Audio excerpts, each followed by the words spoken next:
Chuchura রবীন্দ্রনগরে GT road অবরোধ বিজেপির। লকেট চট্টোপাধ্যায় নেতৃত্বে অবরোধ। রাস্তায় বসে পড়ে অবরোধের সামিল লকেট চট্টোপাধ্যায়। বিশাল পুলিশ বাহিনী মোতায়েন। সন্দেশখালী সহ রাজ্যে নারী নির্যাতনের প্রতিবাদ। চুচুড়া দেশবন্ধু পল্লীর ঘটনায় পুলিশের ভূমিকার প্রতিবাদে বিক্ষোভ। কালকে আমরা এসেছিলাম, ভর্তি মহিলা ছিল। কালকে হয়তো আপনারা ছিলেন না, ভর্তি মহিলা চারিদিকে বেরিয়ে এসেছিল, প্রতিবাদ করছিল। আমাদের সাথে এসে তারা পুরো ঘটনা বলে, এখানে আসে, আমরা তাদের সাথে এখানে পুজো দিই। এবং এইখানে তারা যারা মুসলিমরা ছিল, সংখ্যালঘুরা, তারা এইখানে নিজেদের জমি আছে এবং অনবরত এই শিব মন্দিরের ওপর টার্গেট তাদের থাকে এবং তারা টার্গেট করে থাকে এবং তারা অনেক বড় পরিকল্পনা করেছিল। সেদিন ওইখান থেকে একটি ছেলের ওপরে পুরো পাথরবাজি করে এবং সেটা তৃণমূলেরই লোক। তারা যাদবপুর করেছে, সেটা তৃণমূলেরই লোক। এরা আর কোনো কিছু পার্টি ফাটি দেখে না, এরা শুধু জাত দেখে, এরা শুধু ধর্ম দেখে, কিভাবে এই ধর্মকে, এই জাতকে আটকানো যায়, অ্যাটাক করা যায়। এবং মহিলারা এখানে ভর্তি ছিল এবং আজকে দেখছেন যখন আসছি, কালকে রাত্রিবেলা মহিলাদের ঘরে ঘরে গিয়ে ধমকি দেওয়া হয়েছে, ভাঙচুর করা হয়েছে। যে মহিলা মিডিয়ার সামনে বাইট দিয়েছে, আমার সাথে কথা বলেছে, সেই মহিলাকে এখান থেকে বাইরে বার করে দেওয়া হয়েছে। আজকে দেখতে পাচ্ছি সবাই ভেতরে রয়েছে, কিন্তু সবাই তাদের মুখ দেখে মনে হচ্ছে যে আমরা আজকে তাদের জন্য এখানে এসছি, এটা তাদেরকে অনেক বল দিয়েছে।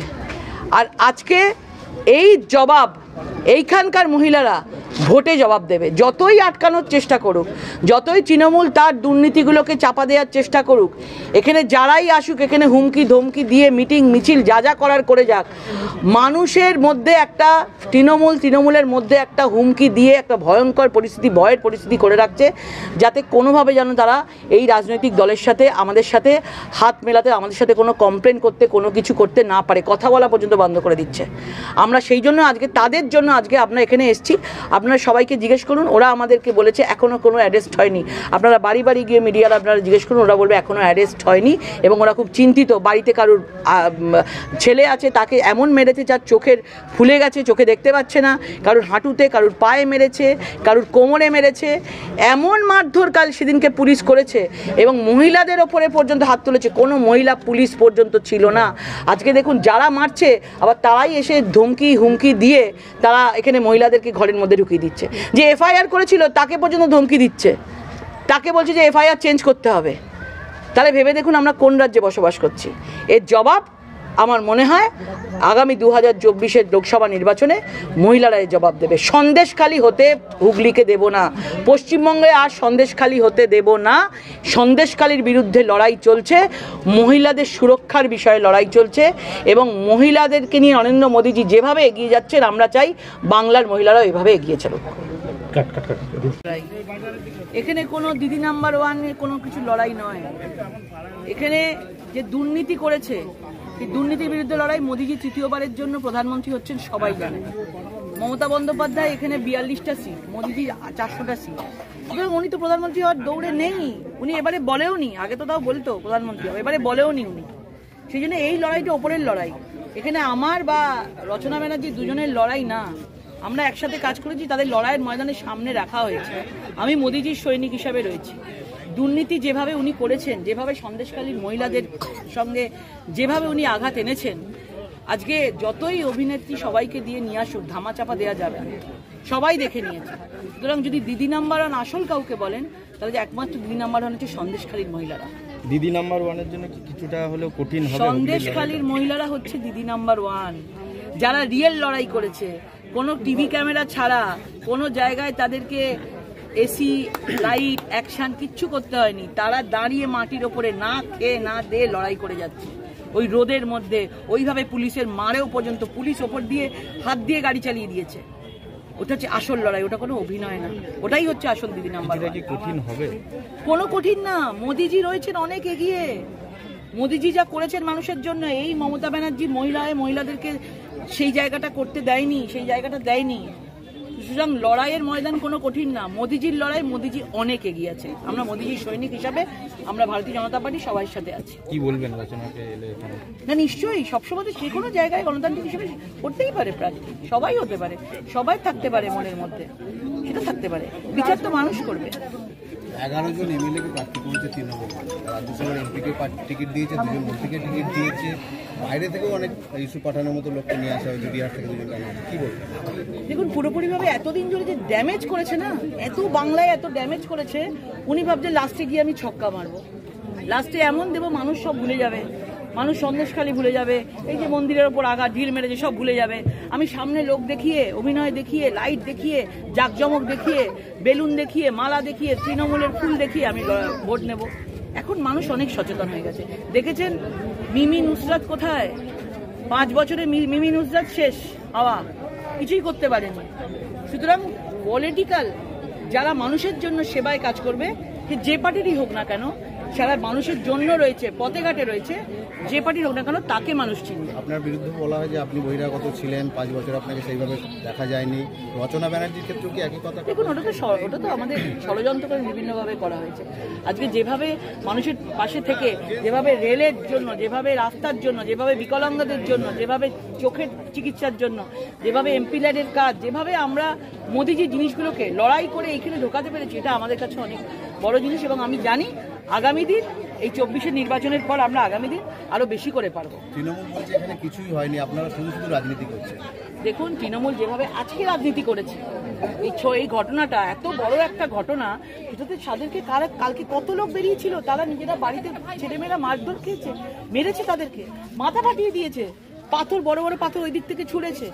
সেইখানে মহিলারা বেরিয়েছিল, কালকে রাত্রিবেলা মিটিং করে ধমকি দিয়ে গেছে যে কেউ বেরোবে না, যারা মিডিয়াতে বাইরে দিয়েছে তাকে বাইরে করে দেওয়া হয়েছে। মানে সবাইকে ঘরে ঘরে দেখতে পাচ্ছি একটা চুপচাপ একটা পরিবেশ তৈরি করেছে। তাহলে রাজনীতিটা কে করছে?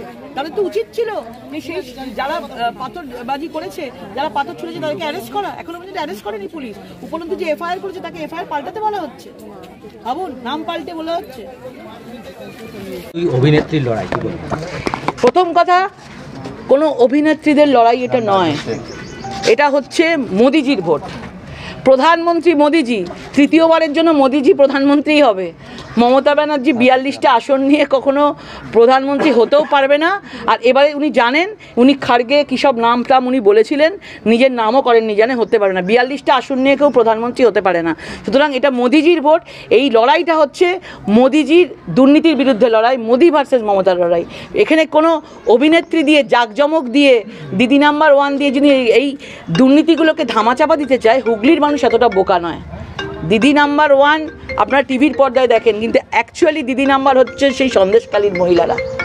সন্দেশখালীর মহিলারা হচ্ছে দিদি নাম্বার 1, তারা রয়েছে, ওরাই আসল দিদি নাম্বার 1।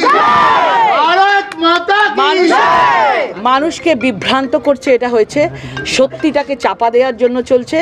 এটাকে আমরা মনে করি মোদিজিকে জেতাতে হবে। মোদিজির লড়াইয়ে আমরা সবাই সৈনিক এসেছি, এবং এই দুর্নীতির বিরুদ্ধে লড়াই। মমতা ব্যানার্জি মহিলা মুখ্যমন্ত্রী হয়ে মহিলাদের সবচেয়ে বেশি অত্যাচার হয়েছে, মহিলাদের ওপর সবচেয়ে বেশি আঘাত হয়েছে। এই লড়াই সেই লড়াই। টিভির পর্দায় দুজনকে দেখা গেছে, এবার ভোট ময়দানে দুজন, কি বলবেন ব্যক্তিগত হিসাবে? না ঠিক আছে, আসতে তো পারেই, সবাই ওয়েলকাম। এটা ডেমোক্রেটিক দেশ রয়েছে আমাদের কাছে। যে কোনো লোক, আজকে কত লোক প্রার্থী হয়েছে, সবাইকে ওয়েলকাম জানাই। লড়াইটা তো দুর্নীতির বিরুদ্ধে লড়াই, লড়াইটা কোনো ব্যক্তির বিরুদ্ধে না। আমরা সবাই অনেক ছবি করেছি, একসাথে কাজ করেছি, এখানে কোনো খারাপ কিছু নেই, কারোর সম্বন্ধে কোনো কমপ্লেন নেই। ভালো অভিনেত্রী, আমরা একসাথে অনেক সময় কাটিয়েছি, আমরা প্রচুর ছবি করেছি, ওনার সাথে আমার কোনো কিছু নেই। কিন্তু এই লড়াইটা তো আমরা লিখছি দুর্নীতির বিরুদ্ধে, এটা মমতা ব্যানার্জির বিরুদ্ধে লড়াই। মাঝখানে ওনাকে দেখে সব কিছু ধামাচাপা দিয়ে দিলে তো হবে না। মোদিজি প্রধানমন্ত্রী হওয়ার লড়াই চলছে। চুঁচুড়ার বিধায়ক বলছেন প্রথম রাউন্ডেই তারা আপনাদেরকে গোল দিয়ে দিয়েছেন। দেখুন, চুঁচুড়ার বিধায়ক মহিলাদেরকে নিয়ে যেভাবে কথা বলেন, চরিত্রহীন, যেভাবে মহিলাদেরকে এক্সপ্লয়েট করেন, যেভাবে দুর্নীতিতে যুক্ত রয়েছেন, নিয়োগ দুর্নীতিতে যুক্ত উনি রয়েছেন। উনিও মনের বাসনা ছিল ওনার টিকিট পাওয়ার, কিন্তু আলটিমেটলি উনি আর টিকিটটা পাননি। এই জন্য মনে খুব কষ্ট ওনার, এই জন্য মনে ওনার খুব কষ্ট রয়েছে, সেই জন্য মাথা খারাপ হয়ে গেছে। যেই জিতুক বা যেই হারুক, পরবর্তী সময়ে রচনা ব্যানার্জির সঙ্গে সম্পর্ক আটুট থাকবে? নিশ্চয়ই, সবসময় থাকবে। বন্ধুর আন্তরিকতা কি করে সেটা বন্ধ হতে পারে? আমি নয় অন্য জগতে আর 10 বছর হলো চলে এসেছি, রাজনৈতিক ক্ষেত্রে চলে এসেছি, সব কিছু ত্যাগ করে মানুষের কাজে চলে এসেছি। উনি তো এখনো পর্যন্ত সিরিয়ালে আছেন, টিভিতে রয়েছেন, টিভির মাধ্যমে মানুষের কাছে পৌঁছেছেন। সুতরাং আমাদের দুজনের ক্ষেত্র আলাদা হোক না কেন, কিন্তু আমরা নিশ্চয়ই বন্ধু থাকবো। আন্তরিকতা তো সবসময়, আগে তো মানুষ, তারপরে তো রাজনীতি। দিদি, উনি তো প্রথম রাজনীতিতে, সেক্ষেত্রে কিছুটা হলেও অ্যাডভান্টেজ আপনার বেশি। দেখুন মানুষের বিচার করবে। 5 বছরের এমপিলারের কাজ আমি করেছি, রিপোর্ট কার্ড আমি সবাইকে দিচ্ছি। রেলের এত কাজ হয়েছে, নরেন্দ্র মোদীজি এত রেলের কাজ করেছে, এত রাস্তার কাজ করেছে, এত কিছু ডেভেলপমেন্ট করেছে, প্রধানমন্ত্রী আবাস যোজনা, জলের প্রকল্প, ব্যাংক অ্যাকাউন্ট ঘরে ঘরে, ফ্রিতে রেশন, ভ্যাকসিন, এত কিছু প্রধানমন্ত্রী করেছে, সেখানে তো মমতা ব্যানার্জির কিছুই নেই। তো প্রধানমন্ত্রী তো অনেক এগিয়ে আছেন। আমি তো তার সৈনিক হিসাবে কাজ করছি। দিদি আরেকটা কথা, কালকে পার্টি রচনা বন্দ্যোপাধ্যায় বলেছেন যে সন্দেশখালী সব মহিলাদের কথা তাকে শুনতে হবে, এককভাবে শোনা যাবে না, তিনি সন্দেশখালী যাবেন। নিশ্চয়ই, আমার তো কথা ছিল যে সন্দেশখালী, আমি তো ওনার সঙ্গে দেখা হলে বলবো যে সন্দেশখালীর মহিলাকে নিয়ে তুমি একটা ভালো করে বড় করে তাদের মনের কথা শোনার জন্য একটা দিদি নাম্বার 1 সবাইকে ডাকো, ওরাই আসল দিদি নাম্বার 1, ওরাই দিদি নাম্বার 1। আমাদের মনে রাখতে হবে, আমরা তো অ্যাক্টিং করি, আমরা তো অভিনয় করি, কিন্তু আসল রিয়েলিটিতে বাস্তবে কারা করছে, কারা রাস্তায় দাঁড়িয়ে ঝাঁটা নিয়ে এই নিয়ে অত্যাচার, শেখ শাহজাহানের অত্যাচারের বিরুদ্ধে কারা লড়াই করছে, সন্দেশখালীর মহিলারা, তারাই হচ্ছে দিদিনা, তারাই আসল।